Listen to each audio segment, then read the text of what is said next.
맞물려가지고 시장이 한 번쯤은 좀 크게 부러지는 장이 연말쯤에 나올 수도 있다, 이런 관점입니다. 한 10년 뒤에는 무려 2,000조 시장입니다. 제약바이오 흐름이 좀 강화될 확률은 높다, 이렇게 판단할 수가 있겠습니다. 1억이 있다고 하면 지금 표에서 말씀드렸듯이 일단 우리나라 이제 주력으로 어떤 업종과 섹터를 잡을 거냐, 반도체, 조선, 원전, 그리고 이제 뭐 에이펙 회담도 어쨌든 10월 말쯤에 있으니까요.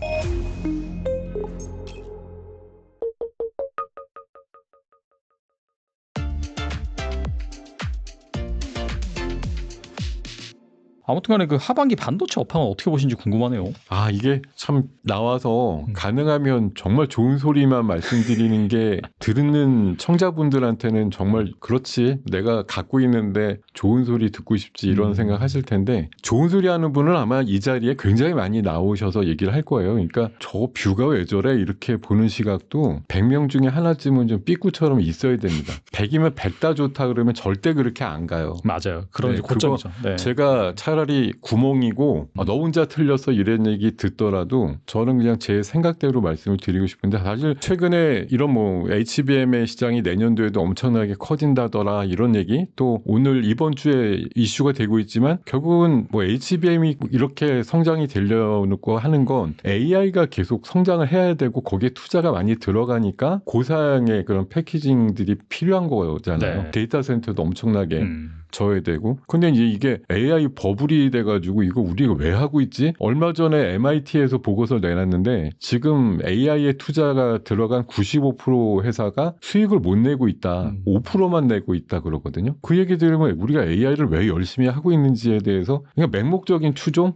저쪽에서 하니까 우리도 해. 근데 알고 보면 뭔가는 계속 뭐 데이터 센터도 만들고 고성능 칩도 막 사가지고 뭘 붙여서 하지만 진짜 우리가 뭘 하고 있는 거지? 그 LLM 모델에다가 뭐 하면 뭐 만들어줘, 이런 거 말고 진짜 AI로 뭐가 달라지고 있는 거지에 대해서 어느 순간 회의를 느끼기 시작하면 상당히 회의감이 몰려올 수도 있다고 생각하거든요. 물론 샘 얼트먼이 어제 그제 인터뷰한 내용들은 그거예요. 이상한 애들이 많이 붙어가지고 AI가 과열됐고 투자에 대해서, 그렇지만 내가 하는 거는 옳고 앞으로 나는 수조 달러를 계속 AI에다 투자하겠다고 얘기를 하거든요. 그러니까 맥락을 보면 AI는 앞으로 굉장히 인간의 어떤 삶을 바꿔줄 대단한 거고, 1900년대 유럽에서 난리쳤던 튤립의 어떤 환상적인 그런 것과는 굉장히 거리가 있는 실체가 있는 것인데, 어중이 떠중이들이 너무 붙어가지고 시장에 과열되다 보니까 이상한 애들이 많이 있다. 이런 애들은 결국은 천해질 것이다. 이렇게 보는 시각들을 전반적으로 얘기한 거거든요. 그러니까 그렇게 보면 나는 잘할 수 있고 내 중심으로 내가 주도해서 가는 건 괜찮아, 이렇게 얘기한 건데, 시장에서는 이게 그냥 AI, 그렇죠. 결국은 뭐 3-4명이 모인 어떤 회사에도 수천억의 투자금이 들어가고 지원금이 들어가고 이런 것들이 결국 나중에 보면 버블이다, 이렇게 판명이 났을 때 큰 어떤 상황들이 만들어질 수도 있다고 보는 건데요. 하여튼 제가 보기에는 뭐 이런 거 저런 거 생각해 봤을 때 중간에 이제 AI 버블 얘기 나오면 반도체 종목들도 항상 또 조정을 받잖아요. 그리고 이게 지금 삼성이 새롭게 이제 힘을 내면서 파운드리 쪽에서 진짜 빈집에 소 들어왔다 이럴 정도로 일감들이 생겼으니까 이쪽으로 막 활발하고 관련되는 소부장들 종목들도 올라가고 이런 것들은 현재 한 2-3주 동안 잘 만들어지고 있는데, 어제 나온 어떤 기사를 보면 낸드 쪽의 장비에 대해서 지금 하반기 때 발주가 거의 안 나온다는 얘기들도 있거든요. 일감이 별로 없어서 네네. 암만 뭐 발주를 안 넣어서 소부장들 공급할 수 있는 캐파가 별로 없다. 이런 얘기들 나오는 것들도 있단 말이에요. 그리고 저는 작년도 여름에 그 모건 스탠리에서 반도체 겨울이 온다고 얘기했을 때 1년 뒤에 올 거를 미리 얘기했어라고 지난 시간에도 말씀을 드렸었는데, 저는 그렇기 때문에 지금 상황에서 정말 전 세계가 뭐 성장 일변도로 막 환장해가지고 AI를 추구하는 그런 그림들이 막 나오지 않는 한 정말 연말쯤 돼서는 약간 AI 회의론이 정말 더 크게 좀 대두될 수도 있으면서 반도체에 대한 업황 자체가 생각보다 그렇게 화랑은 아니야, 이런 생각이 좀 들지 않을까, 그런 시각이라서 제가 아까 뭐 우리나라 시장만 좀 좁혀서 말씀드렸을 때 9월 달쯤이나 이럴 때 한번 피크의 장세가 나오고 나서 뭐 만약 제 의견이 맞아서 연말까지 좀 소소하다 이런 시장이 나오게 된다고 하면은, 그럼 반도체 업황이라는 것도 사실 기본적으로 그런 지수의 흐름 안에서는 뭐 혼자 돋보이거나 이러진 못할 거라고 생각이 들고, 결국은 경기 침체라는 그 키워드가 연말쯤에는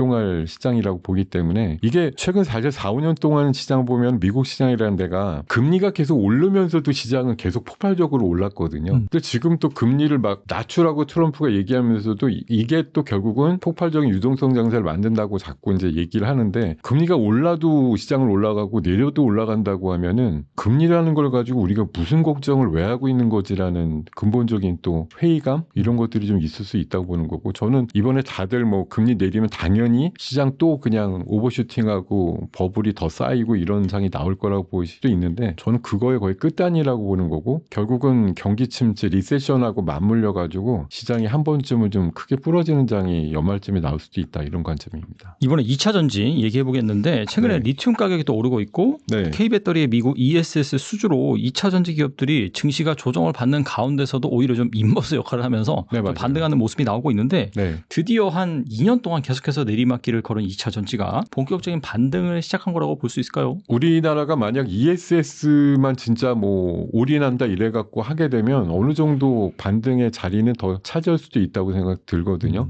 말씀 주신 대로 최근에 중국에서 약간 리튬과 관련된 이슈가 있어요. CATL이 전용으로 생산받는 광산의 어떤 조업을 한 석 달 동안 중지시켰다 이런 얘기도 있고 또 중국도 지금 잘 아시겠지만 많은 산업별로 과잉 생산이 되고 있는 부분 때문에 그것들 다 주체를 못하니까 세계에다가 뭐 덤핑으로 팔면서 지금 세계 질서가 어지러지는 과정이거든요. 그러니까 이게 그래서 이제 미국이 중국한테 생산을 줄여라 이렇게 요구를 하는 거고 어쨌든 남아있는 것도 지금 재고로 많이 남아있는 상황이라고 얘기를 하고 있는데요. 뭐 어쨌든 진짜 아무리 돈을 못 벌고 힘들다 이렇게 하더라도 뭐 A라는 종목 기준으로 보죠. 진짜 뭐 몇만 원 하던 애가 150만 원까지 올라갔다가 뭐 10몇만 원 이렇게까지 부러졌으니까요. 그게 지금 뭐 업황이 아주 제대로 돕니다 이거 아니더라도 좀 흔히 말해서 뭐 데스켓 바운드라고 얘기하지 않습니까? 진짜로 엄청나게 내려왔기 때문에 지금은 그냥 거들떠보지 않는 소외 국면에서 잠깐 올라줘도 이게 바닥에서 뭐 7, 80% 오르는 종목들이 나올 정도로 그래도 위에서 내린 거 생각해보면 얼마 안 되거든요.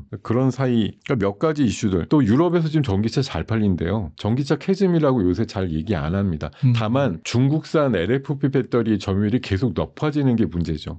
우리나라 3억 개를 쓰는 차종과 확률이 줄어드는 게 지금 제일 문제인데 그걸 좀 이겨내려고 틈새로 지금 우리가 진로를 잡은 게 결국 ESS. 잘 아시겠지만 6, 7년 전에 우리나라가 ESS 7, 80% 시장 점유율이 있었던 나라입니다. 근데 화재가 자주 나면서 에이 안해 이러고서 갑자기 그 7, 80%를 중국이 다 뺏어갔는데요. 다시 우리나라가 어쨌든 미국 쪽에 진출을 활발하게 하고 있고 최근에 그 LG 에너지 솔루션이 테슬라 쪽에 ESS 쪽에 한 6조 원 정도 수출 계약이 나왔고요. 그리고 잘 아시겠지만 미국은 어쨌든 중국을 견제하려고 하니까요. 중국산 ESS에 대해서는 올해 지금 관세율이 40%가 넘는데 내년도에는 제가 알기로는 50%대 중반까지 또 올려요. 그러니까 아무래도 가격 경쟁력상 우리가 좀만 좀 원가 관리를 해야 한다고 치면은 우리나라 ESS가 좀 팔릴 수 있는 가능성 높다고 보는 거고 사실 테슬라도 실적 나오면 맨 좋아진 건 ESS 쪽의 성장밖에 없거든요. 에너지 쪽 맞아요. 네. 그러니까 우리도 결국은 그쪽의 추세에 맞춰서 미국의 ESS 시장이 제가 알기로는 작년도 기준으로 124조인데요. 2010년 뒤에는 무려 2,000조 시장입니다. 큰 시장이에요. 그걸로만 솔직히 우리나라가 이제 최근에 뭐 조선이다, 뭐 원전이다 이런 얘기를 많이 이제 미국에다가 제안을 한다고 얘기하는데 저는 ESS만 꽉 잡아도 우리나라 기업들 충분히 돈 벌 수 있는 기회 열린다 이렇게 생각하고 있습니다. 확실히 좀 2차 전지는 ESS 쪽에서 기회를 잘 찾으면 네. 좋을 것 같다는 생각이 들고요. 또 미국이 중국 바이오 기업을 견제하는 생물보안법을 사실상 재추진하고 있습니다. 네. 조선, 반산, 원전이 강세를 보이는 동안 상대적으로 좀 소외됐었던 바이오 업종이 이번 조치로 인해서 반전의 좀 카드를 보일 수 있을까요? 사실 그 생물보안법이 작년도에 뭐 내내 추진된다 이럴 때 그 CDMO라든가 이런 쪽에 관련된 이제 기업들이 몇 개 좀 움직이긴 했었는데 결국은 작년 말쯤에 최종 그 통과 내지는 승인을 못 받으면서 그냥 유야무야 됐거든요. 근데 어쨌든 미국은 뭐 중국을 어쨌든 억누르는 게 제일의 지금 정책이자 원칙이니까 생물보안법에 대해서 재추진 얘기 방금 말씀 주신 대로 다시 한다고 최근에 보도가 되고 있고요. 다만 이게 생물보안법이 통과가 돼도 유예기한이 최소 5, 6년은 됩니다. 그러니까 이게 당장 라인을 바꾸거나 임상 거래처를 바꾸거나 이렇게 빨리 진행되지 않을 확률도 있기 때문에 생물보안법 자체만으로 우리나라 바이오 기업들이 대박을 맞을 거야 이런 기대감을 갖는 건 조금 섣부르다고 생각하고요. 이게 제약바이오단에서 따라서 사실 우리 기업들이 물론 최근에 기술 수출과 관련된 성과들이 꽤 나오곤 있지만 전체 그런 파마 시장에서의 점유율은 우리가 뭐 2차 전지다, 반도체다 이런 것과는 사뭇 다른 정도의 미미함이거든요. 그러니까 우리가 그리고 그런 이제 생물보안법에 중국을 견제하거나 대체할 수 있는 다른 나라들이 또 많이 존재한다는 거죠. 그래서 이게 중국 아니면 우리야 이렇게 볼 시각은 아닌 것 같고요. 다만 최근에 뭐 그 이중항체라든가 뭐 비만의 제형과 관련된 이슈들, 뭐 장기 지속형이라든가 심지어 경구용 또 패치형 이런 식으로 계속 제형이 바뀌어지는 거에 있어서 나름대로 기술력을 발휘하고 있는 회사들이 여러 나오고 있기 때문에 그런 쪽으로 집중하시면 말씀 주신 대로 어차피 사이클상 많이 올라간 건 결국은 절정 이후에 조정이 나오는 거고 바닥에서 오래 기고 있던 쪽은 또 어쨌든 금리 인하의 어떤 상황에서 제약바이오에 좀 유리한 환경이 기본적으로 만들어진다는 관점에서 보면 제약바이오 흐름이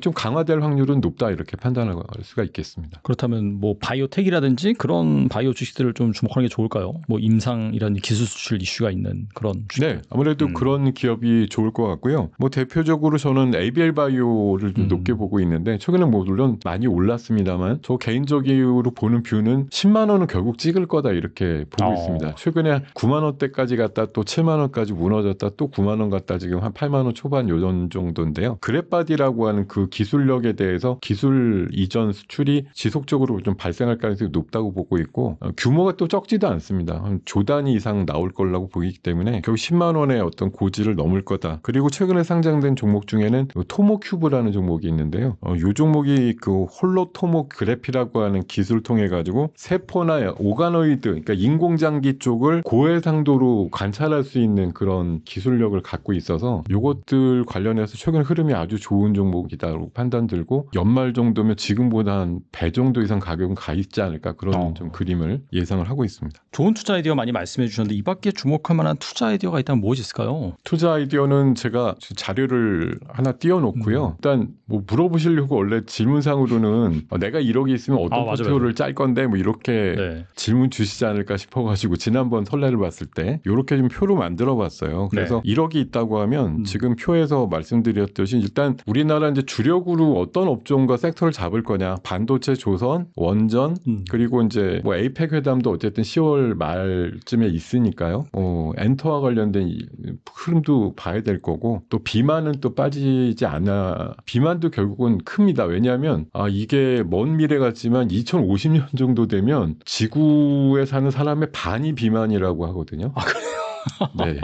그래서 결국은 비만은 최근에 보니까 우리나라에 드디어 이제 마운자로가 출시가 됐더라고요. 오늘 기사 나온 게 있습니다. 오픈런이래요. 약국 열 때 8시부터 가서 기다린대요, 사람들이. 우리나라 사람들은 특히나 이제 비만이 아닌데도 불구하고 아닌데도 어떻게든 뭐 처방 받으셔가지고 어쨌든 다이어트 하니까 이렇게 받으시는 것 같은데 이게 무서운 게 그거지 않습니까? 이게 마운자로가 유명해진 게 그 머스크가 위고비 맞다가 마운자로로 바꿨다고 하면서 이게 더 효능이 좋다고 진짜 효능이 잘 나왔어요. 임상값만 보면 성능이 더 좋은 걸로 나왔는데 심지어 가격도 싸요. 조금 쌉니다. 그러니까 이번에 우리나라에 공급하는 위고비가 40% 가격 낮췄어요. 가격으로 승부 보자 이래가지고. 그래서 지금 뭐 거의 지금 맞짱 뜨고 있는 상황이라서 비만과 관련된 수요는 꾸준할 것이고 관련해서 지금 사실 최근에 위고비는 또 그 메시라 그래서 지방간염 치료제로도 FDA 승인받았거든요. 그러니까 이게 효능이 여러 가지 계속 나오면서 뭐 비만 치료제가 거의 만병통치약 같은 느낌으로 평가받는 상황이라서 비만약도 결국 저렇게 블루엠텍 같은 경우가 위고비 유통을 대량으로 하는 기본적인 회사이고